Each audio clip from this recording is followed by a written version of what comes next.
Welcome back, everybody, and welcome to the second week. I wanted to give you a quick reminder of the things which we discussed last week about practicalities. Now, one thing which you will find after the lectures is a link to the video of the recording. So if you click on the official website, and this is the semester page for the autumn 23, if you go to the schedule here, you will see the lecture schedule and the group sessions. And after each lecture, we will actually post the video of the lecture. You will find beforehand on this specific link. So this is the official University of Oslo link to the schedule. And you can subscribe to these activities so you can get a text warning in case there are changes. You will find the lecture slides for that specific week, and also the video of the lecture. And these videos do have subtitles. So what I normally do is I upload them to YouTube. And when you upload them to YouTube, YouTube has actually invested, it's Google, has invested a lot of money on machine learning, on speech recognition. So it produces automatically subtitles. So the subtitles, sometimes they may not know, they may not guess properly all the words, but in general, it does a decent job. So in case you want to also use these subtitles, you can translate the subtitles in English to your own language. And it does a pretty good job in translating to at least 12 of the languages which YouTube offers the possibility of setting up subtitles. But normally, the subtitles, it takes a little bit more time to generate them. So when I put up the link here, the immediate link will be without subtitles, and then the subtitles, typically, YouTube uses something between 2 to 10 hours to produce the subtitles. So, but then you can re-watch the videos. And today, we are going to look at the continuation of what we did last week. So I will bring up parts of the slides from last week and just remind you of things we calculated. And then we are going to, on Friday, we're going to jump into second quantization, which is going to give us a very compact formalism for calculating expectation values, but also for setting up different many-body methods. And we will stay with that kind of formalism for the rest of the semester. We will mainly tailor things to fermionic systems. So let me bring up some of the material which we didn't finish last week. Because last week where we ended was to calculate the expectation value of a two-particle system with a given Hamiltonian. And the Hamiltonian had some constraints in the sense that it didn't include interactions beyond two-particle interactions. And that simplifies the calculations of some expectation values. Now we are going to generalize this to many particles. So last week, we just went in a very slavish manner. We went through the detailed calculations of every expectation value. But now we are going to generalize this with a more compact formulation. So let's go back to the GitHub address and where you find the teaching material. So if you click on the GitHub address, you will find both the Jupyter Notebook, but you will also find the weekly teaching material. So let's take a look at where we were last week. And the material which I just wanted to remind you quickly about, if you scroll down here, is the definition of the Hamiltonian. So let's just bring this up. I'm just going a little bit down here. So one of the things which we did was to define a general Hamiltonian, and we did split that one in terms of a one-body piece, so that acts on a particle at a time. And then we assumed that we could write our Hamiltonian in terms of a one-body part and a two-body interaction, which we haven't specified yet. Except that this two-body interaction, we are going to assume that it is translationally invariant, and it depends only on the relative distance between the particles and the absolute value of the relative distance. This is typical for the Coulomb interaction, but it's something you will see for many interactions between two particles, whether it's a strong force, the electroweak interaction, the Coulomb interaction, interactions between bosons, which are more effective interactions, and so on and so on. And these are some basic symmetries which we see in many body systems. So we are going to assume translational invariance for the Hamiltonian. Now, the one-body part is normally given by some kind of external potential, which confines the motion of the particle, plus kinetic energy. Now, the thing which we did last time was just to calculate the expectation value of this quantity for two particles and the one for the interaction piece. So we were going to call this interchangeably with the interaction part or the potential, or sometimes I'm just going to sloppily call the force, which gives an interaction, or just a potential. Now, there is something which we need to discuss now a little bit. And last week, we defined the so-called Slater determinant, which is a way to bake in the antisymmetry. Now, in this specific case, what we are doing now is to make an ansatz for a many-body wave function. Often, this ansatz is constructed so that these single particle wave functions, the ones you see here, they are given as the eigenstates of this one-body part of the Hamiltonian. This is often a very handy approximation, because if we can solve this one-body problem and we get an orthogonal and normalized basis, then we can use that basis to expand new wave functions in terms of that basis. And this is also something which applies to a many-body state, which is a linear combination of Slater determinants. So if you have an orthogonal single particle basis, you can construct an orthogonal many-particle basis, which is a linear combination of these Slater determinants. These are things which we will come back to again and again and again. So this state here, which we have defined, is not the eigenstate of the full Hamiltonian, but it's the eigenstate typically of a part of the Hamiltonian. So what you're hoping for then is that this is a viable picture for the many-body system. And secondly, you're also hoping that this interaction is weak or is not that important, which means that your solution is not so far from this. If it's far from that, it means that you will need a pretty large basis of such states in order to capture the exact solution. Okay, so these are some of the basic assumptions which we are making.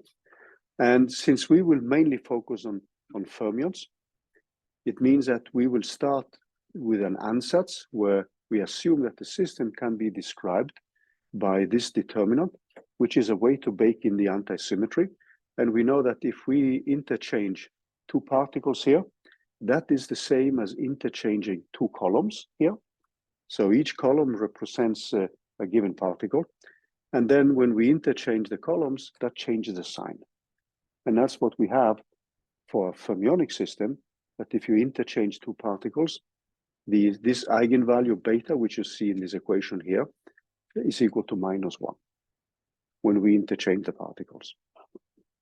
And that translates into a mathematical representation in terms of a determinant. Now, there are some other technicalities which I wanted to bring up here and which we are going to look at today, which will allow us to calculate the expectation value of a many-particle system with some simple manipulations.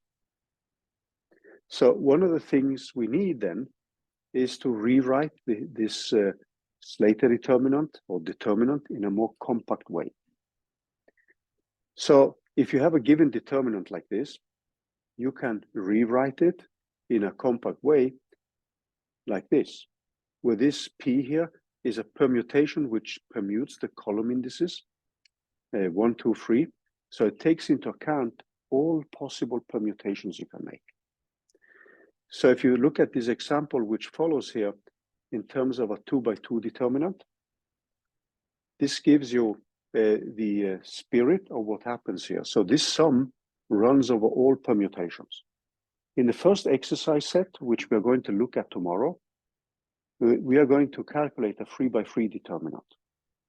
And then you will see that you need to run over all the possible permutations for 3 particles, which in that case will give you 6 different contributions. And if you look at the determinant here, and this specific expression, which we have singled out here, which is a compact expression, then you see now that if you take a 2x2 case, you would rewrite this one like A11 times A22. So you have not interchanged anything here. And then if you look at the next term, you have interchanged column 2 and 1. And this is seen by this element here with A21. Now, this brings up something which we are going to call a natural ordering of a Slater determinant. So a typical ordering is that we end up with in this specific case, we have the matrix elements A11 and A22 along the diagonal. And this is the one which comes up first. So we are going now to, in connection with the type of basis set which we are using, we are going to define an ordering of that basis set. That ordering is going to have consequences for the way we are going to calculate expectation values. So you will see this again. So if you look at this specific ordering here, the second term means that we have now interchanged the column indices 1 and 2. So along the diagonal, if you look at the diagonals here, each element, if you take this diagonal, so we're going to have particle 1 here, which is going to be in the state alpha. Particle 2 is in the state beta, and we would continue like that. So what does that mean? Let's go back to the notebook. Actually, this is important because when we now are going to calculate expectation values of quantities, we are going to keep a representation of the Slater determinant in a specific order. So we are going to take a product of single particle states, and that is normally called the Heartrate product. So that product is not obeying the symmetries which we're looking after.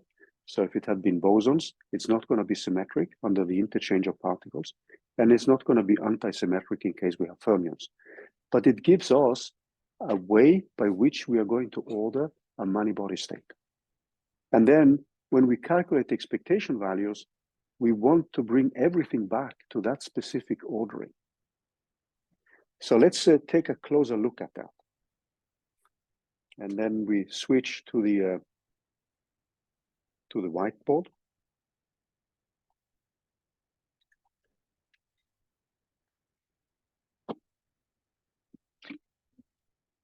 So suppose now that we have a given set of single particle states. So we have been running the calculations and we have defined this one body Hamiltonian, So we have H0, which now acts on a specific state of phi of alpha of x.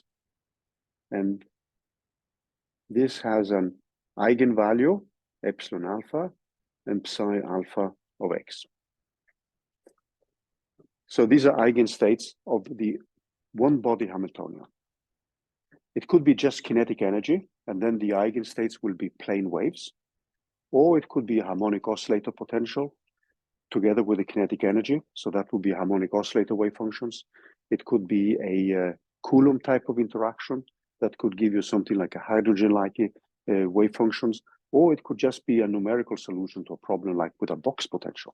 That's also a possibility. Or any type of one-body potential which approximates your system in one way or the other one, which is thought to be physically relevant.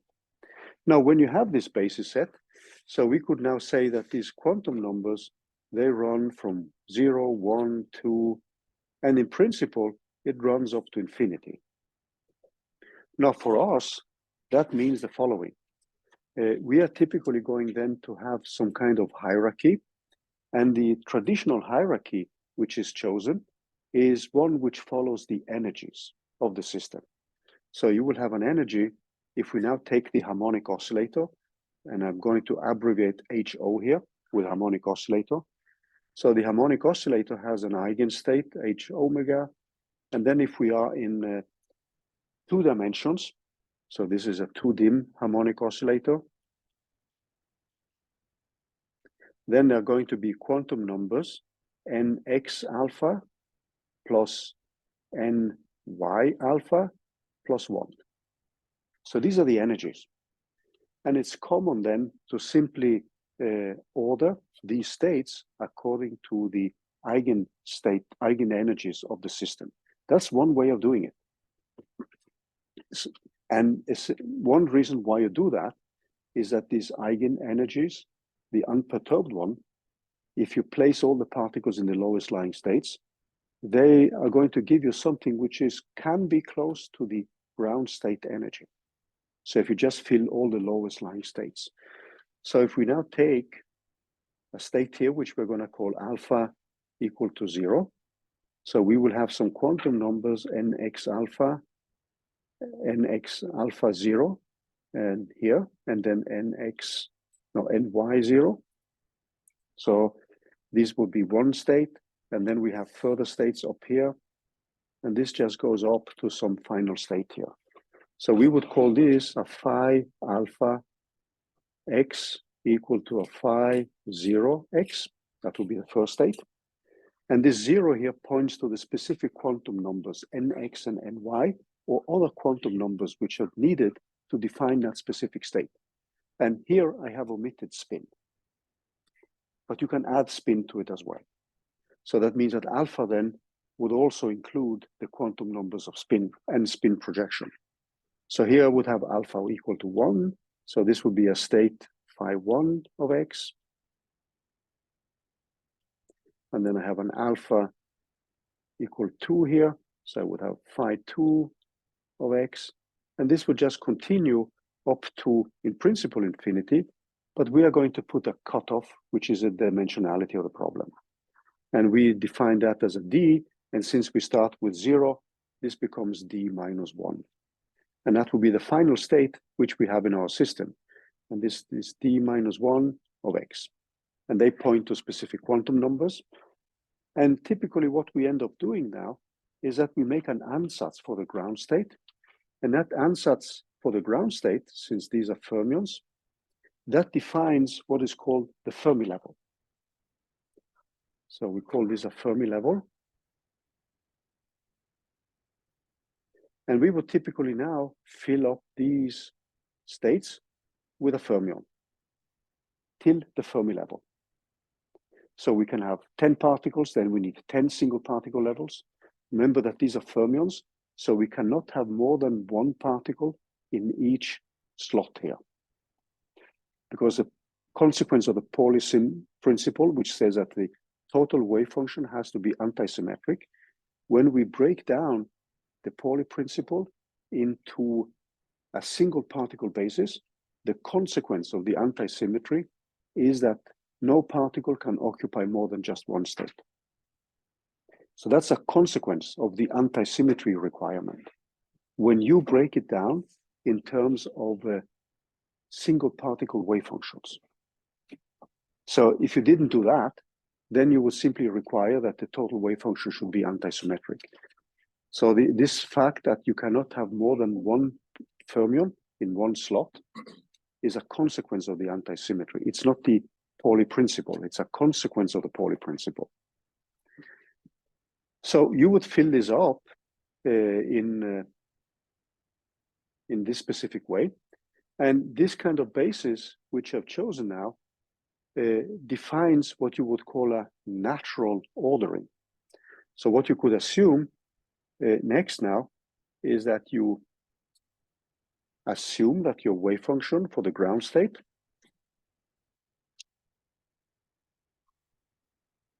at the lowest lying state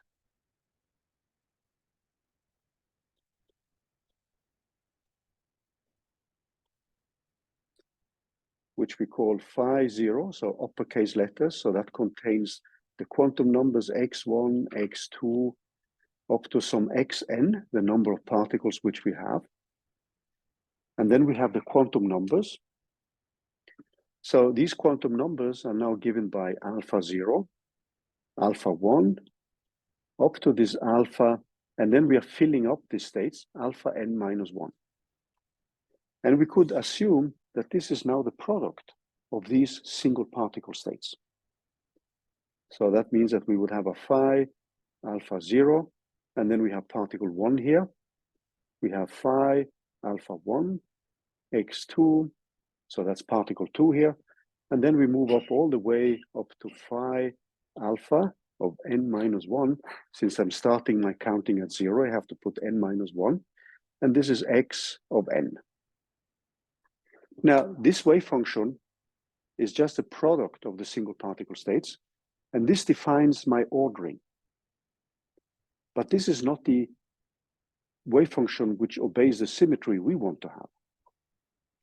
So I'm going to define, if you look now at this quantity here, so I'm going to call that specific function, the one here.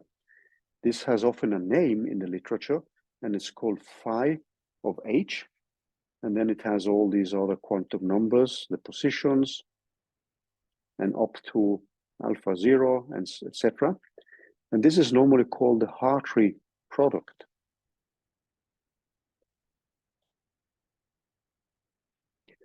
Which then is given by you defining an ordering, which is defined by our ordering of the states. So it's just you making an alphabet. And this state, which you see, this Heartrate product, or this Heartrate function, does not obey the symmetry requirements. And you can easily see that. So it does not obey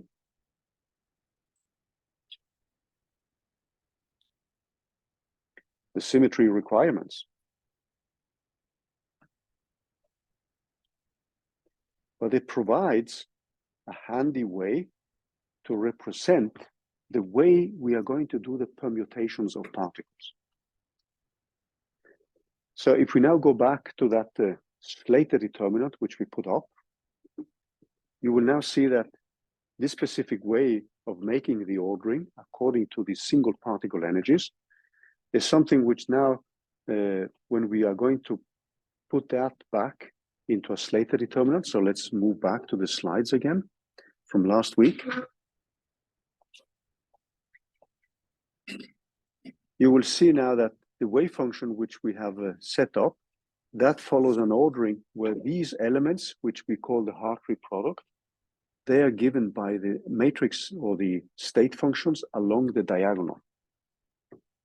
So that means that everything we do now is going to be permutations of columns here based on that ordering which we have chosen. Now, this sounds like a very pedantic thing, but it is important because when we move to second quantization, we're actually going to choose such an ordering. And every time we calculate an expectation value, we want to bring the expectation values in terms of that ordering. But by doing so, there will be phase factors which we need to account for. So these are technicalities which are important when you want to calculate more complicated expectation values. So these kind of calculations are things which we're going to play around with, but we are not going to write a Slater determinant like that because we will move to second quantization, which allows a more compact way of defining it. But let's take a closer look at what we have here. So just to give you these equations here, these kind of formalities, we are going to rewrite the Slater determinant in terms of this operator, which now permutes the different column indices. And this runs over all the possible permutations which you can have. And this example here shows you just what happens when you interchange the columns 1 and 2, and where we have chosen this natural ordering. So let's go back to the whiteboard. because now we are going to use this definition, which you see here, of this specific determinant in this specific way to define something which will allow us to calculate the expectation values of a many-particle state for fermions in a very simple way. So let's go back to the whiteboard here. Any questions so far? Does it sound okay? Yeah. About the permutation operator. Yeah. So will the I define the column that's permuted? Yes. Yeah. How do you know which way it's permuted? Is it like a given that you always just permute it once? Right. So this depends on how you have defined your determinant, the ordering. So there's nothing inherent. No. Okay. So the reason why I chose the energy is because that is what you might call physical intuitive, right?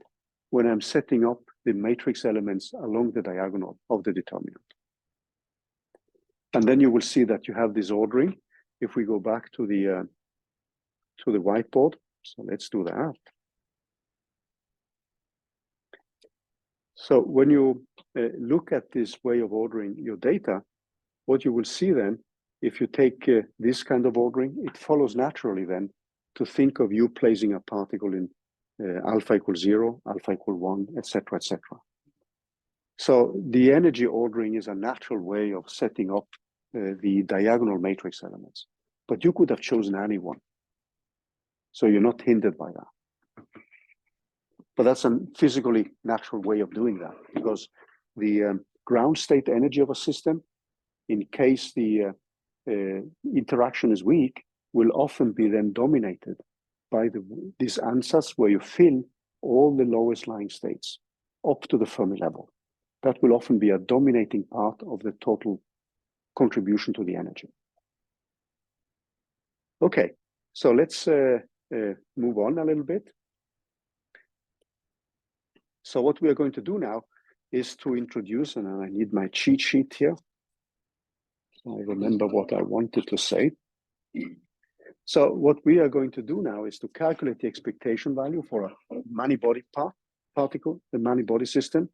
And we are going to look at the ground state of a system in terms of all these quantum numbers for the different particles.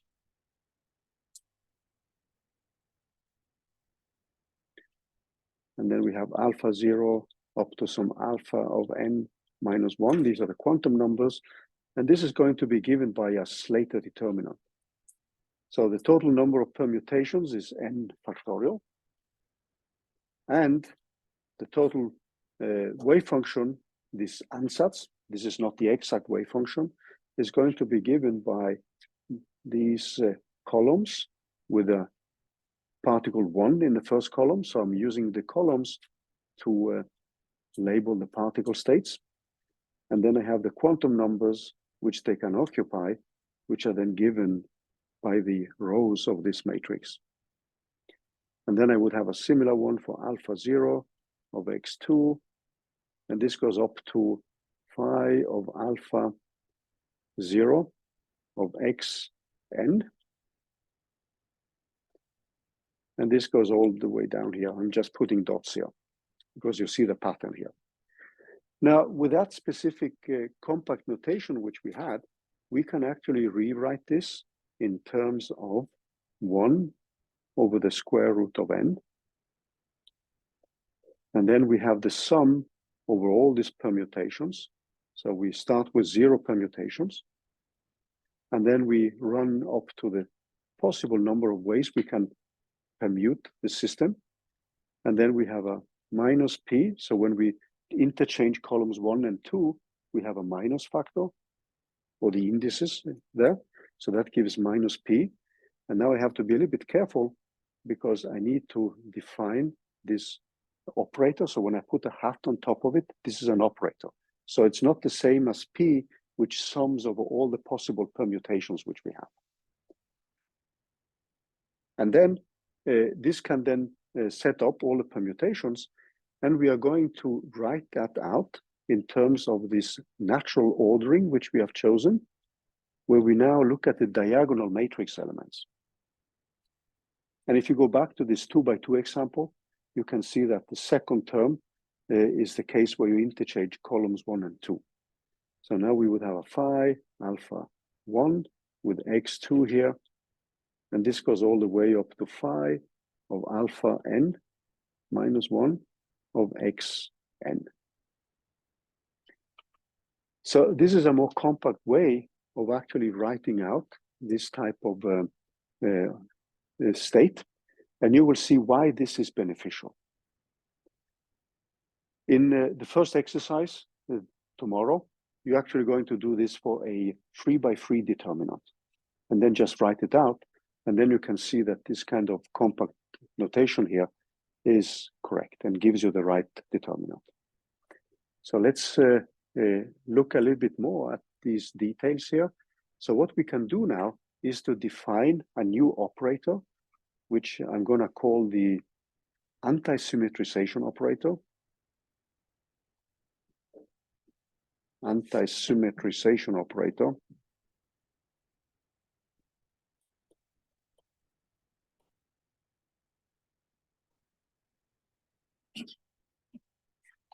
And I'm going to define this as an A, and this is given by 1 divided by, sorry for that,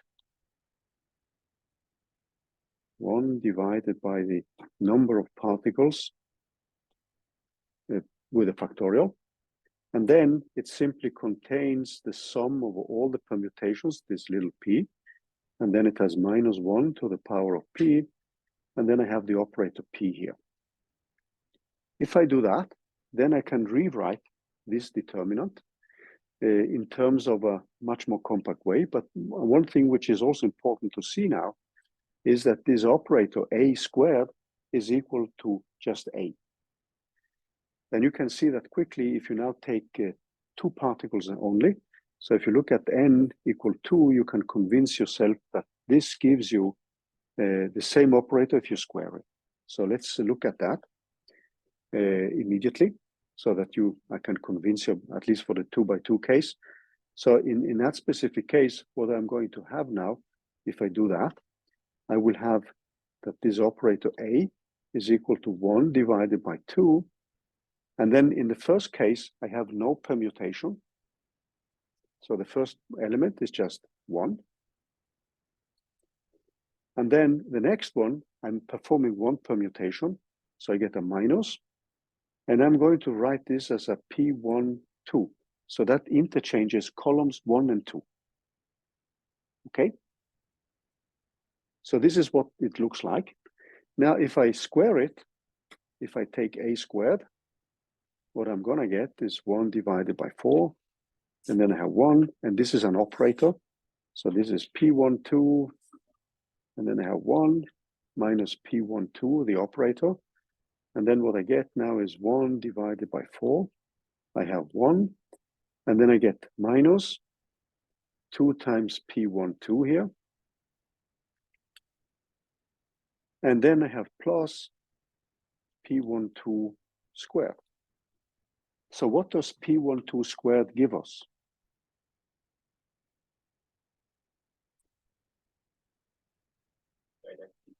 Yes, it's just 1. Because if I interchange 1 and 2, and then I interchange them again, then I'm back to the same place where I started. So you see now that this gives us, if I take away the factor 1/4, because I have 2 here, so this is the same as 2. So what I get then is just 1/2 of 1 minus P1, 2. So that means the square is actually equal to itself. And that's going to be useful when we are going to look at some expectation values now. So I'm going to rewrite my Slater determinant now, but I'm going to add some other properties, which I'm not going to prove. One important thing is that this operator with the permutations commutes with the Hamiltonian. You can actually prove that. It's not that difficult to show that. So that means that if I take H, 0, the one-body Hamiltonian, and I take this operator P, or actually this operator A, so let me just write A instead of that. So we take the operator A, that is equal to the commutator between the interaction piece, and they are actually equal to 0. So that's another important property. Now, when I have this operator, I can actually rewrite my wave function for x1, x2, up to xn, and alpha 0, alpha 1, up to alpha n minus 1. I can actually rewrite that in terms of a factorial of n, and the square root of that. And then I have this operator a, and then multiplied with this Heartrate product, which I defined. So this is x1, x2, up to xn. And soon I'm going to skip all these indices, minus n, like that. So this is the compact way of writing the determinant, which we defined. So if you go back a little bit, you will see now that this operator, which you have here, this one, multiplied with that one, is nothing but what you see here. This part here is the factorial, square root factorial of n, multiplied with this term. So this is the same as what we wrote as this one, as n factorial multiplied with this operator a. And then the term which you see here, this is nothing but this Heartrate product, which follows our ordering, which we have chosen. So if we then go back and look at the expression, what you see here now is that this term here is nothing but this Heartrate product, which I'm just going to write out again. So which is phi alpha 0, x1, phi alpha 1, x2, etc., and up all the way to alpha n minus 1 of xn. So this is the Heartrate product. So we have a very compact expression now. So using the fact that also this a squared is equal to a, we are now going to venture into the calculation of an expectation value. So the first expectation value which we are going to calculate now is actually the expectation value of this phi 0 of h, the Hamiltonian, which is h0 plus hi for the interaction piece, and phi 0. That's the first thing we're going to do now. And last week, we did it for 2 particles. So let me quickly remind you of what happened for 2 particles.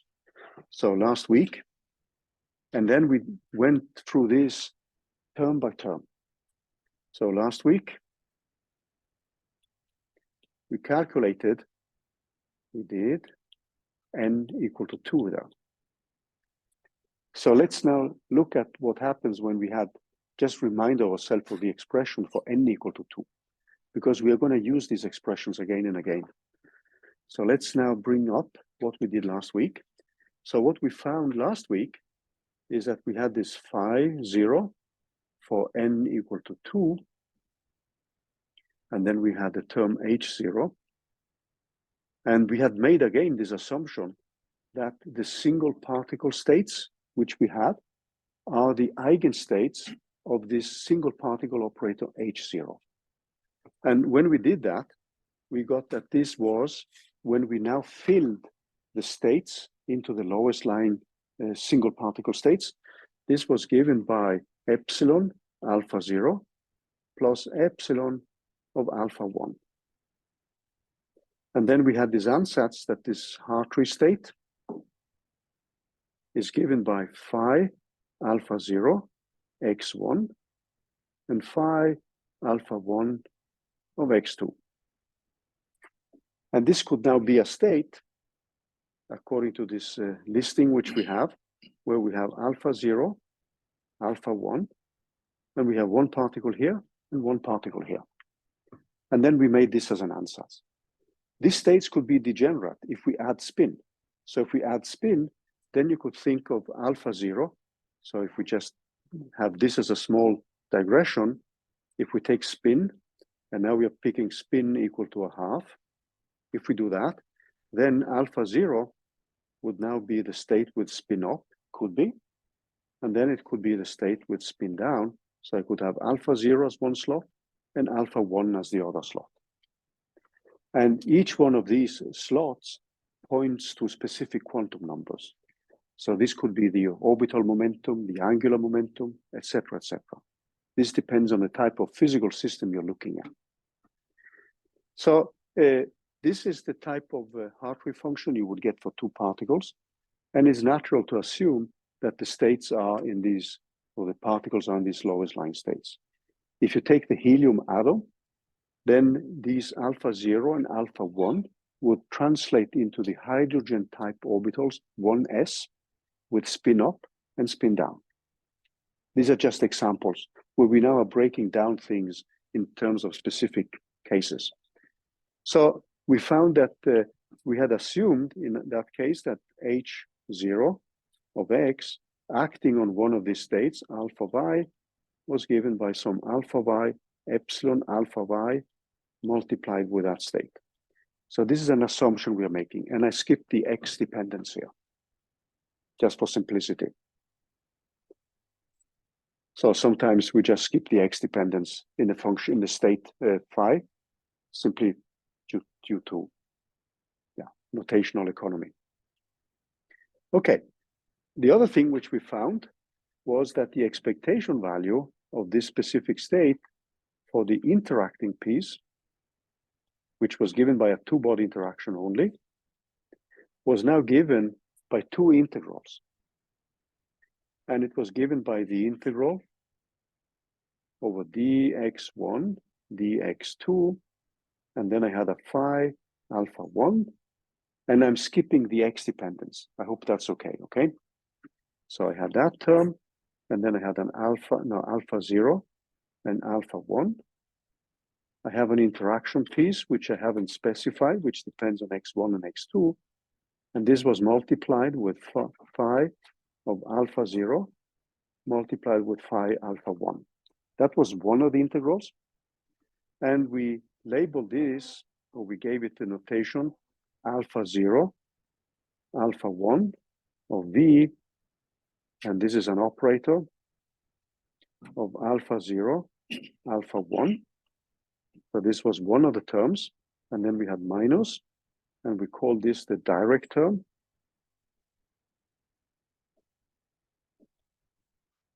And then we had minus, and then we had a dx1, dx2, and then we had phi alpha 0. But now we changed with x2, and then we had a phi alpha 1 with x1. And now we had a vx1 and x2 here, multiplied with phi alpha 0 x1 and phi alpha 1 of x2. And that integral was something which we rewrote in a compact way as alpha 1, and this is normally called the exchange integral, v of alpha 0 of alpha 1. So this is the more compact way where we use the Dirac-Braket notation. And just remember again that this kind of notation, alpha 0 and alpha 1, is actually a tensor product between different single particle vectors. So this, and we call this term for the exchange term. So with two particles, we could actually go through this kind of tedious and not too exciting exercise by calculating all the integrals. Now, what we're going to do now is actually to use these expressions which we have here, the fact that A commutes with the Hamiltonian, and that we can rewrite the Slater determinant in a more compact way to calculate the many-body expectation value, where we now move from one Slater determinant, the ground state ansatz, to the same state. So this would be an expectation value. Later, we can actually change these Slater determinants so that we can include states where we change by one or two particles in the slots. And then we would have a transition matrix element from one Slater determinant to another one. We'll take a small break. Is that okay with everybody? And after the break, we're going to actually calculate these expressions. And you will see now that when we calculate these expressions, we will get a compact expression. But the reason why we introduce second quantization is that the calculation of these matrix elements are going to be even simpler and more compact, because we will leave out the spatial degrees of freedom. Small break. Let's copy outside, guys, eh?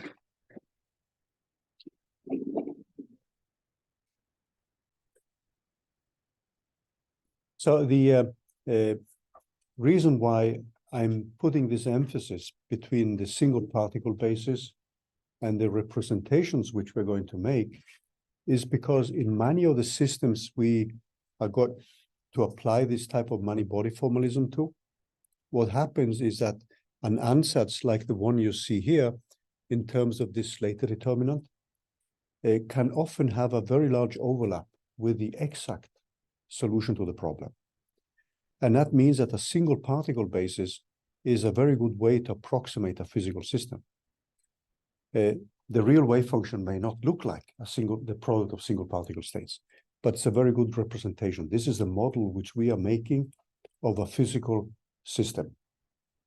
And the single particle basis is also handy because in some cases we have analytical expressions, and then we can simply write out these single particle energies as the expectation value of this H0. So H0, this single particle Hamiltonian, doesn't need to be a Hamiltonian which acts like this, so that we have a single particle basis which is an eigenbasis. So it could happen that we would have to calculate expectation values. Then we have to be a little bit more careful, because then we won't get this nice sum here, but we would have to have some expectation values which we would have in the sum here, and we would have to evaluate them. So in some cases you have nice analytical expressions for these quantities, and that's often what you're looking after, because when you move to the two-body matrix elements, like if you take a harmonic oscillator basis and a Coulomb interaction, you can calculate these matrix elements analytically. And also for some of the single particle states, if you have S waves, it's very straightforward to calculate the analytical expressions for the integrals. In other cases, you would have to evaluate these numerically, and that can be time consuming to set up all these matrix elements. But we are going to use this kind of compact notation for the rest of the semester. So we will write this in terms of a direct term, and then we are going to define something which we call the exchange term. Now, before we move on to calculate the expectation values, I'm going to give you a more compact notation which actually brings together these two matrix elements. So there are some specific symmetries which we also need to take into account. And that means that if I interchange alpha 0 and alpha 1 on both sides, then these matrix elements are the same. That's important. And you can see that from the expressions here, because if you look at these expressions, which you have, these ones, if I interchange x2 with x1, these are just dummy variables, right? x1 and x2 is just a label you picked. You could call them I and J, or Peter and Pan, if you want to. So you could call them whatever you want. And these states actually, or these labels are just dummy labels. And that means in turn that when you interchange them, you will also see now that since the interaction is assumed to be invariant under the interchange of particle 1 and 2, then the interaction matrix elements are the same. And that means that if I interchange alpha 0 and alpha 1 here, I do the same here, I'm getting the same element. And the same here. So there are specific symmetries which we assume pertain to these Hamiltonians which we have. So if we now just summarize a little bit, we can actually, if we use these specific symmetries, we have alpha 0, alpha 1 of V of alpha 0, alpha 1 is equal to alpha 1, alpha 0 of V of alpha 1, alpha 0. So these are specific symmetries which the matrix elements obey. And similarly, if I now interchange alpha 0, alpha 1 with V, and then I have this exchange element, this is the same as alpha 1, alpha 0 of V of alpha 0, alpha 1. So these are the same. Now, what is common to do now is to, and this depends on the type of problems you have, but it's pretty common to define what is called an antisymmetrized matrix element. So I could now define a matrix element alpha 0, alpha 1 of V, alpha 0, alpha 1, and then I put an AS here. And later in many textbooks, you will see that the authors are a little bit sloppy and they just skip this AS. And then you have to figure out from the context whether it's an antisymmetrized matrix element or you have to evaluate individual ones. So in many of these many-body methods, it's pretty common to pre-calculate matrix elements. And then you would simply look at the indices and pick in a table the matrix elements. So the integrals have been pre-calculated. And you will see that when we do second quantization, you assume then often that these matrix elements have been pre-calculated. Then you have a table, and the only thing you do is that you transfer alpha 0 and alpha 1, and then you can fetch the matrix elements. So this would then be defined as an alpha 1, alpha 0, V, no, sorry, alpha 0. Let me just rewrite it. So this is an alpha 0, alpha 1 of V, alpha 0, alpha 1. So this is a direct term minus alpha 1, alpha 0, the exchange term of alpha 0 and alpha 1. So this is normally called an AS, an antisymmetrized matrix element. And it's going to simplify many of the calculations because you don't need to deal with the direct term and the exchange term explicitly. So you would simply bring these two integrals. And sometimes these integrals add up to 0. And you will see examples of that later. And you will see that this matrix element has some specific symmetries now. So we leave that as a small exercise. So you will find that alpha 0, alpha 1 of V, alpha 0, alpha 1, antisymmetrized is the same as alpha 1, alpha 0 of V, alpha 1, alpha 0, antisymmetrized. But then if I take the alpha 0, alpha 1 of V, alpha 0, alpha 1 of AS, that is actually equal to minus. And it's easy to see that from the definition when you interchange these guys here.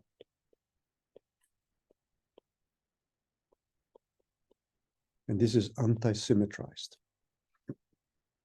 And then you have similar properties for the case where you interchange alpha 0 and alpha 1 in this ket site here.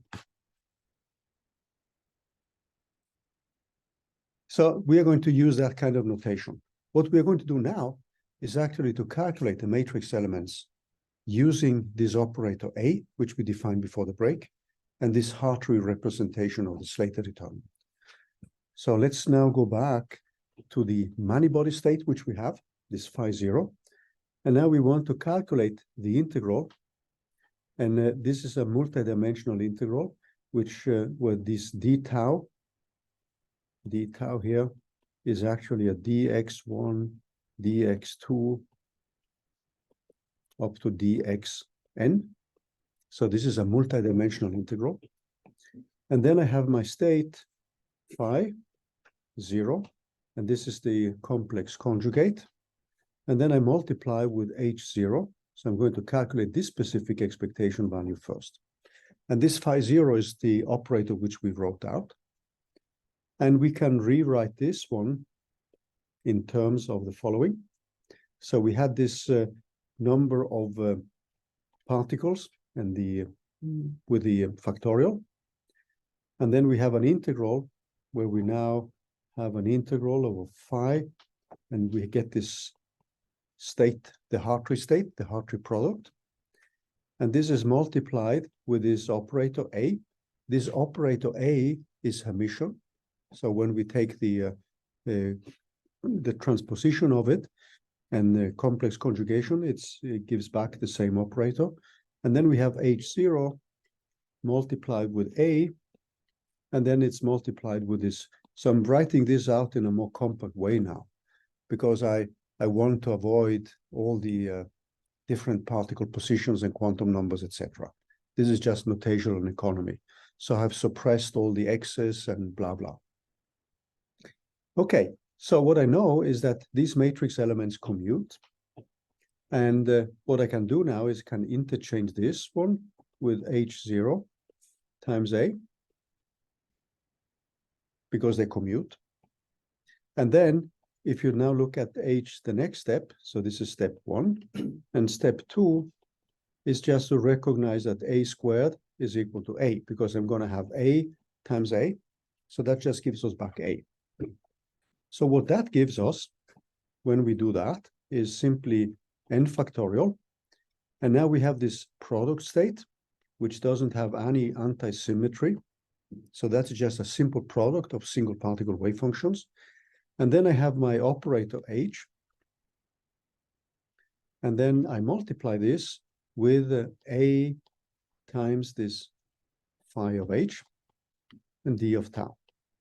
Now, this quantity, when I now insert everything, then I'm back actually to the standard Slater determinant. And one of the things which we have to remind ourselves now is that this A is, you remember that this A is given by 1 over n factorial. And I have the sum over all the possible permutations with this permutation operator. And now you see that this factor n factorial here takes the n factorial in front of the integral, so we get rid of that. And then we are simply left with this product state multiplied with something which looks like the original determinant, except for the factor 1 over square root of n. And then what we can do next is simply to look at what kind of contributions are we going to get. So let's now look at that.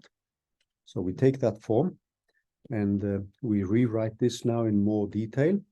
So we are going to have a multidimensional integral over dx1, dx2, up to dxn.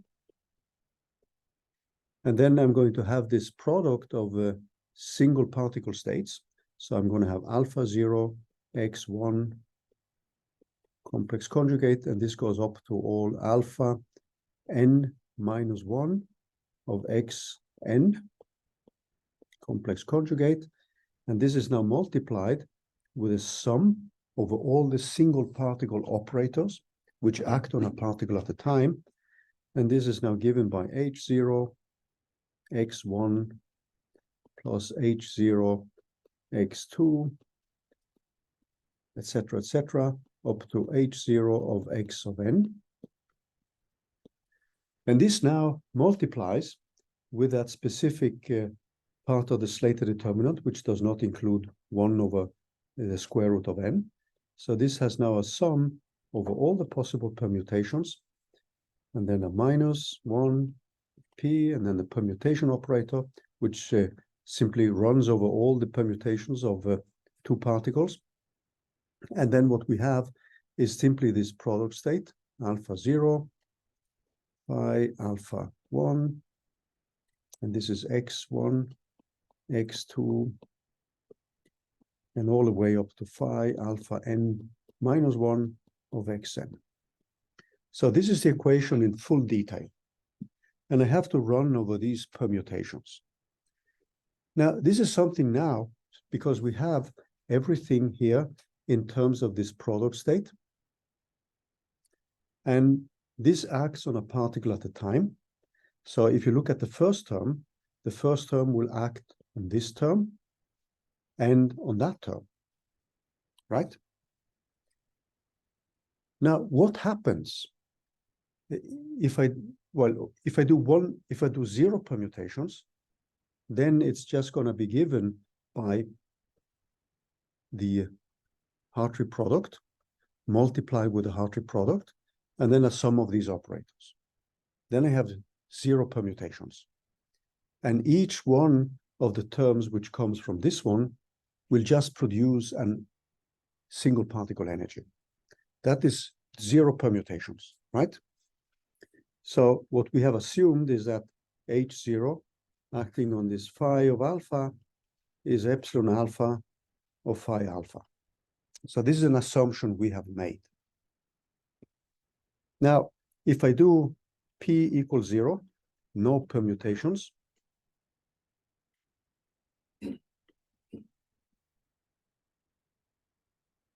then, as we saw last week, what we are going to get then is simply a sum over all the single particle states which we have. So this would be alpha I, and it's simply going to be a sum over all the epsilon alpha i's with 0 permutations. Now, if I now make one permutation, and now I'm going to make this permutation on these two guys here. So I interchange x1 and x2. What will I get then?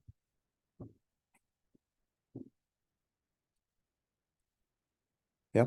0? Yeah. So yeah. So any permutation beyond permutation 0 gives 0. And you will see that immediately here, right? So when I take 2 permutations, then I would change, let's say, x1 with x2, and then I could change x3 with x4. I will then still get something which is 0. So all permutations beside the 0 permutation give a result which is exactly equal to 0. So that means that all other permutations here, so P different from 0, just gives 0 contribution.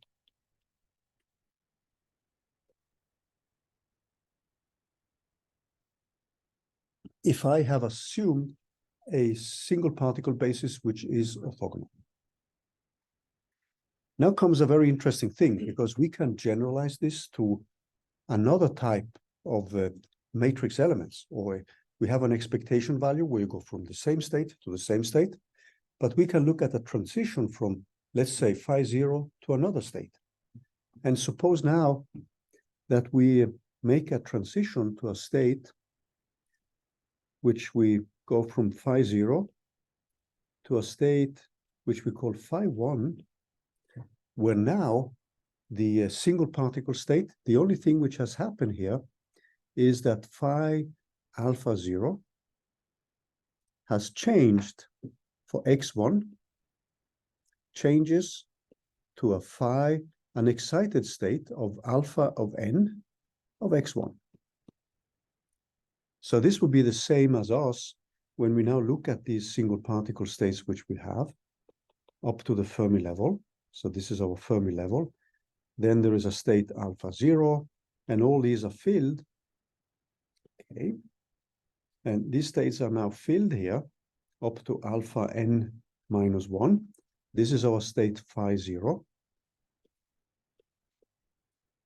And we have single particle states here. All of them are filled by one particle. But then we make a transition now to a state which we call phi 1. And phi 1 could be characterized by us having promoted the particle which is here up into that specific state. And all the other ones are occupied as before. So this is alpha 0, alpha 1, up to alpha n minus 1. So this is a state which we label phi 1. So that's the only difference. All the other single particle states are the same. Now, what we're going to see now is that this gives us a specific rule here, which is called the Condon-Slater rules for calculating matrix elements. So that means that when we are comparing Slater determinants and we have a given operator, we can say immediately if this matrix element is 0 or not. So let's look at the specific expectation value which you get here. So we have now changed, so particle 1 has been moved up to that specific quantum number. So the state which we are now including in the calculation of this expectation value. So we would have a phi 1, and then we have this h0, and then we have a phi 0 here. And if we write out the matrix element or the integral which we have to evaluate, dx1, dx2, up to some dxn, and then we have the Heartrate product of the state which you have there. So that would be a phi alpha, and then we have alpha n for x1. So it's in a different state. And then I have a phi alpha 1 for x2. And this goes all the way up to phi alpha n minus 1 of xn here. These are complex conjugates. And then I have multiplied this with a sum of h x1 plus h x2 up to h0 xn. And this is again multiplied with the sum over all these permutations of p of of the operator p, and then I have this phi alpha 0 of x1 up to phi alpha n minus 1 of xn. But sometimes I'm a little bit sloppy with the vector signs. So if you see me forgetting them, that is simply just because I forgot. Now, if you now look at this, if I take the permutation p equals 0, okay, and I look at the expectation value of h0 of x1, so there will be an integral which now contains phi of alpha n of x1 multiplied with h0 of x1 and multiplied with phi of alpha 0 of x1. So when I made this assumption that the basis is an eigenbasis for h0, what would this integral give me? 0. That would give 0. And all the other ones, when h2 acts on x2, h2 acting on x2 is okay. But then I would have an integral over x1, which involves that one with this one. And that would also be 0. And all other permutations would also be 0. Except in the case, I have chosen a basis here, which is not an eigenbasis of this. So this is equal to 0, not equal to 0, only if phi alpha not eigenbasis of this operator h0. Because then that integral may not be equal to 0. If it's an eigenbasis, it's exactly equal to 0. So we have to be a little bit careful with the type of operator we have. If we have a general operator, suppose some kind of transition probability, it could be an electromagnetic transition operator. It could be an operator which looks at the gamma decays of the beta decays and so on. Then this h0 would be changed with another operator, and that matrix elements or that integral does not need to be 0. So this is only if this phi of alpha is not an eigenbasis of h0.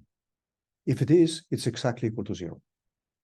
So that means that if we have a one-body operator of the type we've been looking at, this expectation value will be 0 for any Slater determinant, which is different from the brass side and the Ketzel. If I have two single particle states which differ, then it's going to be 0 because it's a one-body operator. So the one body, if I now have, instead of having alpha x2 and alpha 1, I could have this in n plus 1. So if I have two single particle states which differ, this will be automatically 0 because it's a one-body operator. So that leads to a specific rule, which is called the Condon-Slater rule, which you will actually look at in one of the exercises. I think it's next week. Because that means that you can, based on the operator, and the basis of Slater determinants, you can see immediately, without doing any calculations, what should the expectation value be. Does that sound reasonable, or? Yeah, go ahead. I have one question. So you're saying that like the total expectation value of the Hamiltonian is 0. Yeah. But how does the For H0, right? Yeah. Yeah. Okay.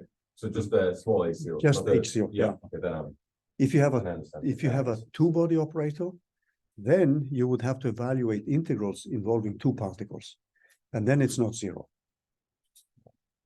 So if you have a two-body operator, you need to have Slater determinants which differ by more than 2 particle states.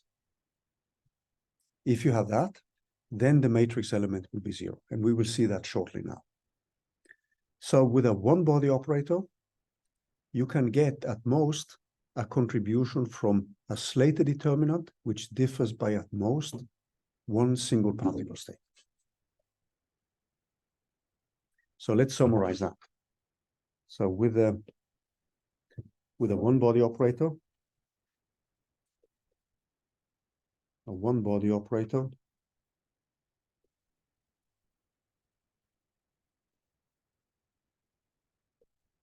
we can have at most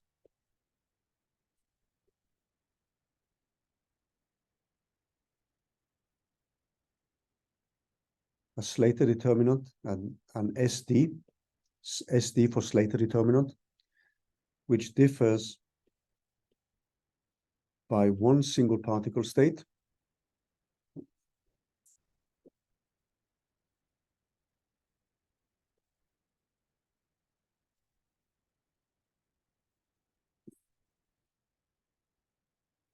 In the bra and ket states.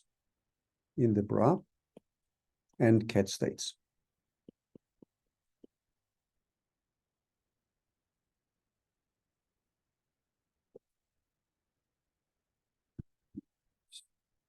So when you take a general expectation value would be something like a Slater determinant I with this H0 and J.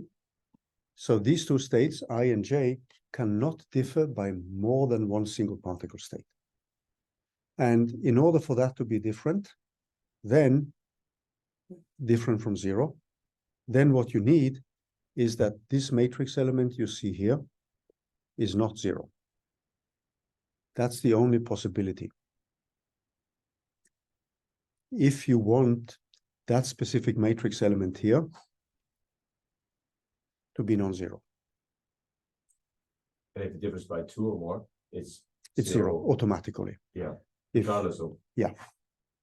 If If 2 or more differ,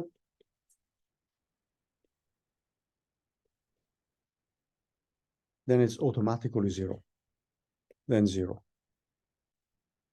It is 0. Since you have a one-body operator which acts at 1 particle at a time, so that means that you will always have integrals like these. And then that means that if they have 2 single particle states which differ, you could have the operator acting on x1, like here, and that could be different from 0 if these states are not an eigenbasis of the operator. But then you would have the integral here with a x2, and there would be an x2 here, and these states would be different. And then due to the normalization requirement, which you have on the basis, then that integral for particle x2 will be 0. So let me just write it in here, because you would have a phi alpha 1 x2 here. So if x2 now also differs in the Brown-Niket side, then the normalization requirement which kicks in if you assume an orthogonal basis. Sure. If you don't have an orthogonal basis, then it changes. There are the 2 exchanges. Yeah. With 0. Yeah. Zero. Yeah. So keep in mind that this basis, in order to do this, this is an orthogonal and normalized basis. If it's not, then these integrals will be different from 0, or can be different from 0. So this applies to, we have assumed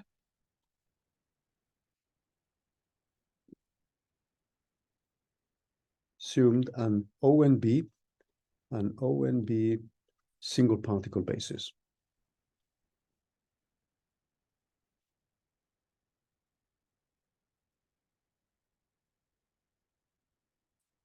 That's an important assumption here.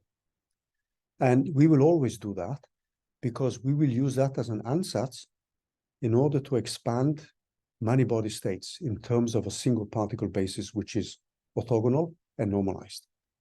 And if we have that, then these Slater determinants will also be orthogonal to each other. And we are going to see that in one exercise later.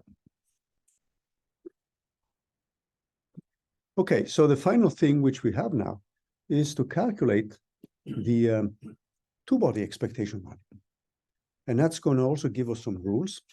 And the rules will be that this integral can also connect states on the Brown-Niket side, which differ with at most two single particle states.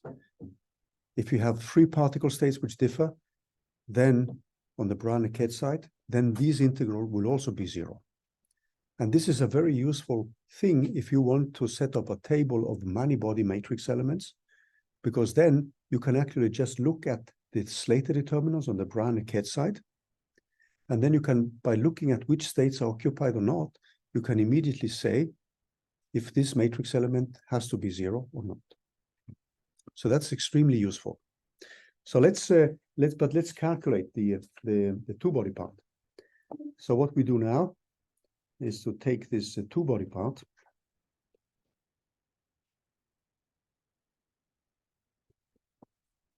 So we have still this ansatz, which we took for the ground state. And now we have this single particle matrix elements. And then, not single particle, two-body interaction with a ansatz for the ground state. And this is going to be given by this same integral d tau. And then I have my state, which I now rewrite in terms of the ansatz, which I have complex conjugate, hi and phi 0. And I now can rewrite it in terms of these simplified operators, this anti-symmetrized operator. So we'll get a factor of n factorial. And then I'm going to have this Heartrate product. And then I will have A, the operator. I have my interaction piece, and I have my operator A, and then I have my Heartrate product multiplied with this element here. And now I use the same thing. I have assumed now that this anti-symmetrization operator commutes with the Hamiltonian. So this can be rewritten as hi times A. That is the first step. And then I use the fact, the second one, that A squared is equal to A. So it's the same trick which I applied for the one-body operator. So this now gives me, when I rewrite everything, I get rid of this factor of n factorial. So I have my phi d tau, my phi h, complex conjugate, and then I have my Hamiltonian, and then I have this sum of all the permutations, the permutation operator, and that acts on this product of the Heartrate states, alpha 1 and alpha 0, x1, all the way up to phi, alpha n minus 1 of x n, like this. And now I can play the same game which I did previously and calculate the expectation values here. So the thing now is that since I have a two-body operator, I need to evaluate integrals over two particles. So it's no longer a one-body operator. And what we get then, if we now look at the expressions and we plug in this symmetrization operator, what we're going to have now, if we perform the zero permutation case, so let's look at zero permutations, and then we perform one permutation, and then we've performed two permutations, etc., etc. So let's look at 0 and 1, what we get then. So let's just do that. If we now write everything out, let's do that. So what we're going to see now is that this integral can now be rewritten in the following way. So I have a sum, and this is now over the matrix elements of the interaction. Up to n is a double sum. I have my products dx1, dxn, and then I have my phi alpha 0 of x1 up to phi alpha n minus 1 of xn. And this is now multiplied with the interaction, which acts on two particles at the time, xi and xj. And now I can start writing the permutations here. So if I now write down the permutations, what I'm going to get now is 1 minus pij. That's the case with 0 permutations. I have 1 permutation, so I permute I and j. So p equal to 1. That's why I get this minus sign. And this acts on particle 1 and particle I and particle j, and it interchanges them. And then I have higher order permutations. So I'm just going to write that as a pij with an O here. And this is a higher order permutation. So a higher order permutation could be me permuting particle 1 and 2 and 3 and 4. And this is then multiplied. So this is just a sum now over all the other possible permutations. And in total, I have n factorial such permutations. But I single out the 0 one and the p equal 1. And then this is multiplied with phi alpha 0 x1, phi alpha 1 of x2 up to phi alpha n minus 1 of xn. Now, what you see now is that if I take the first one, the p equals 0 case, what I'm going to get then is the following expectation value. So p equals 0, it's going to be a sum over ij n, and then it's an integral over dx1 up to dxn. And then I simply have phi alpha 0 x1 complex conjugate multiplied with alpha n minus 1 complex conjugate of xn. I have my interaction matrix element, so this is just a sum over that one. And then I have the same here, alpha 0, x1, etc., till the final one. So you see now that this one will pick I and j, and it will leave all the other ones as integrals over the normalization factor, for the normalization factor. So that means that what you will get now is just a sum. The first piece here will just be a sum over matrix elements of the type I less than j, and where you're going to get alpha I, alpha j, or v, alpha I, and alpha j. These are the two, what we normally call two-body integrals, or two-particle integrals, because all the other components which you see in this multidimensional integral, they will just give 1, because we have assumed an orthonormalized basis. Does that sound reasonable? If I do p equal to 1, the next case, if you take the p equal to 1 case, that will give us another integral, which goes like I less than j. And then I have this integral over the dx's. And then I have my phi alpha 0, x1, phi alpha 1, etc., up to phi alpha n minus 1. And they have the normal ordering here. And then it's a minus sign. And then I have a v of xi, xj. But this is now multiplied with an exchange piece. And now I'm just exchanging particle I and j for any of these, right?